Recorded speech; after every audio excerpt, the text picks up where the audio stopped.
Peppa Pig just made one of the quietest changes in its history, and somehow it might also be one of the most important. After more than 20 years on television, Peppa Pig is introducing a storyline that millions of families recognize instantly, but almost never see handled with this much care.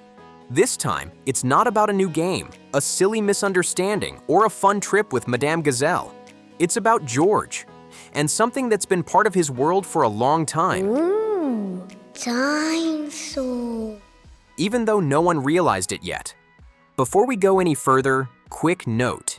If you like updates, breakdowns, and theories about where Peppa Pig is heading next, you'll want to stick around for this one. The announcement itself was simple, but powerful. In the upcoming season, George Pig is diagnosed with moderate hearing loss in one ear. Not as a dramatic twist, not as a shock moment, just as a fact of life. And that's exactly why it matters.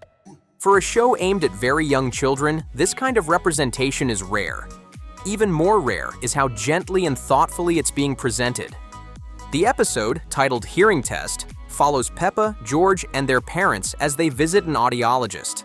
There's no rush, no panic. The process is explained slowly and clearly, in a way kids can understand. George wears headphones.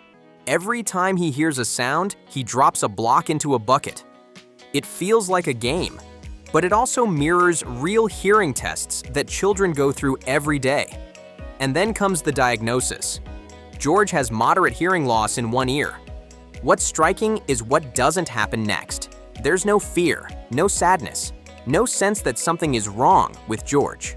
The audiologist calmly reassures Mommy and Daddy Pig that everything will be okay, that George has support, and that this is something they can manage together. The message is clear. This isn't a problem to fix. It's something to understand. George is then fitted with a bright blue hearing aid, and that's where the episode delivers its most emotional moment. Yeah, Peppa. What? For the first time in the entire series, George clearly says Peppa's name.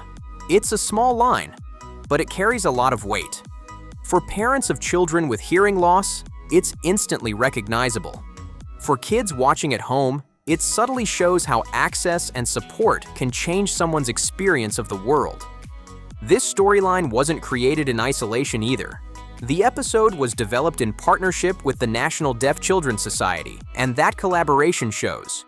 Everything feels researched, respectful, and grounded in real experiences. Even the casting choice for the audiologist reflects that commitment. She's voiced by Jodie Ensley, also known as Gladiator Fury, who is profoundly deaf herself and received cochlear implants as a child. Jodie has spoken about how personal the role felt to her, imagining that she was speaking to her own parents in that same moment of reassurance. That detail matters, because kids don't just see the character on screen, they hear confidence in her voice, calm, assurance. They see someone who is successful, capable, and comfortable in who they are, and that sends a powerful message without ever needing to spell it out. But what makes this storyline especially important is that it doesn't end with one episode. Peppa Pig is clearly committing to this change long-term. A new YouTube channel called Peppa Pig Sign Language for Kids is launching, featuring both British Sign Language and American Sign Language. There's also a special episode that shows the world from George's audio perspective, letting viewers experience how everyday sounds can fade, blur, or disappear entirely. It's not dramatic, it's not exaggerated, it's just quietly eye-opening. Throughout that episode, you see George navigating a normal day. Getting ready in the morning, riding in the car, sitting at playgroup, and you also see how small moments become harder when you can't hear clearly. Voices are muffled. Instructions are missed.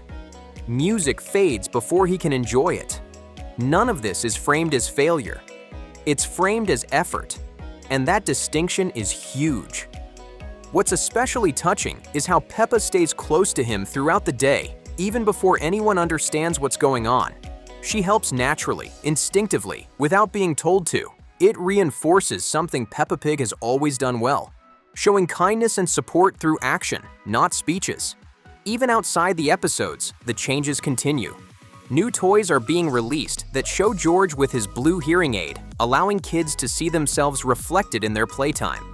That kind of visibility can make a real difference. especially for children who rarely see characters like themselves on screen. And this is why it feels like George's diagnosis isn't a one-off storyline. It feels like the beginning of a longer journey. We're likely going to see more episodes where George learns alongside his friends, plays games with his hearing aid, and maybe even explains to others why he wears it. Not as a lesson, but as part of his everyday life. After 2 decades, Peppa Pig is proving that it can still grow. Not by changing what it is, but by expanding who it includes. And interestingly, George's story isn't the only quiet change happening in the Peppa Pig universe right now. Because while one character is being understood for the first time, another has just appeared, and it raises a whole new set of questions. While George's storyline is about understanding something that was always there, the next change in Peppa Pig is about introducing something that, strangely enough, never existed before.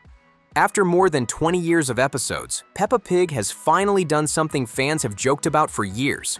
It introduced a male sheep. It sounds small, almost silly. But when you stop and think about it, it's actually kind of shocking.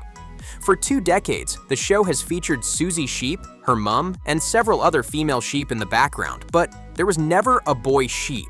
Not once. Until now. In the Season 9 episode Sibling School, a gray sheep with dark magenta cheeks and a green shirt appears sitting alongside Peppa, George, and the other kids. He's learning about babies, preparing for baby Evie's arrival, just like the rest of the class. And fans noticed immediately, because this wasn't just a background character.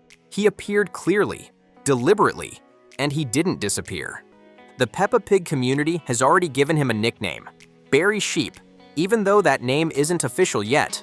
What matters more is that he's appeared in more than one episode, including Mystery Potato. That tells us something important. This isn't a one-off animation oversight. He's sticking around. Which raises the obvious question, who is he? Some fans believe he could be Susie Sheep's brother, which would finally introduce something the show has never shown before, a sheep family dad. Others think he might be a cousin, possibly related to Charlotte Sheep. And then there's the possibility that he belongs to an entirely new sheep family we haven't met yet. Whatever the answer is, Peppa Pig doesn't add recurring characters by accident, especially not after 20 years. The fact that this male sheep appears specifically in an episode about siblings and babies feels intentional. Like the show is quietly expanding its family structures, one character at a time. And that idea of expansion brings us to another familiar face, making a very unexpected return. Carol Cow. For years, Carol Cow was one of Peppa Pig's strangest mysteries. She existed, then vanished. She missed her own mother's wedding to Mr. Bull, a massive 3-part episode where the entire town showed up. Everyone except Carol. Fans noticed, they questioned it, and eventually, the show simply moved on, pretending she was never there. Until now. In the recent episode The Biggest Picture in the World, Carol Cow reappears. She's seen standing with Mrs. Cow on the top floor of the shopping center, watching Peppa and her friends from above. It's a quiet moment, no explanation, no dialogue calling attention to it. But for longtime viewers, it's impossible to miss. And the timing is interesting.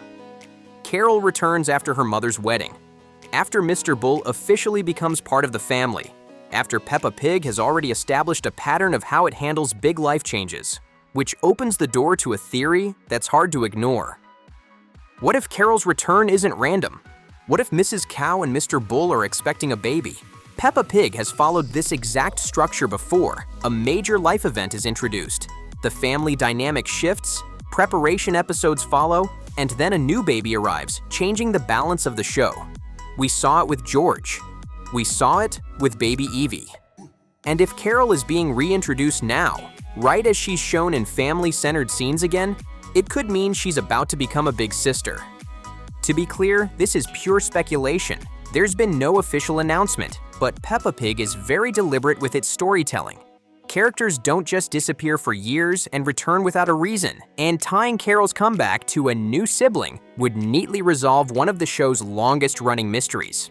But all of these changes, George's diagnosis, new family members, returning characters, point to something even bigger happening behind the scenes. Peppa Pig is slowly preparing for a generational shift. Peppa and her friends have been in playgroup with Madame Gazelle for 20 years, literally. At some point, the show has to acknowledge growth, and it's already laying the groundwork. Baby Evie is here. The rabbit twins are getting older. Zuzu and Zaza Zebra are already active in playgroup. The next generation is forming right in front of us. When Peppa eventually moves on to the next stage, whether that's elementary school or something similar, Madame Gazelle won't be left without a class. There's a whole group of younger characters ready to step in, and that allows the show to evolve without losing what made it special in the first place. That's what makes these changes feel so intentional. They're not loud, they're not dramatic, they're thoughtful. Peppa Pig isn't reinventing itself overnight. It's growing the same way its audience does, slowly, naturally, with room for everyone. After 20 years, the show is proving that it still understands its role, not just as entertainment, but as something that reflects real life in a way young children can understand. So now the real question isn't whether Peppa Pig is changing, it's what these changes are building toward. And whatever comes next, one thing is clear: Peppa Pig isn't done surprising us yet.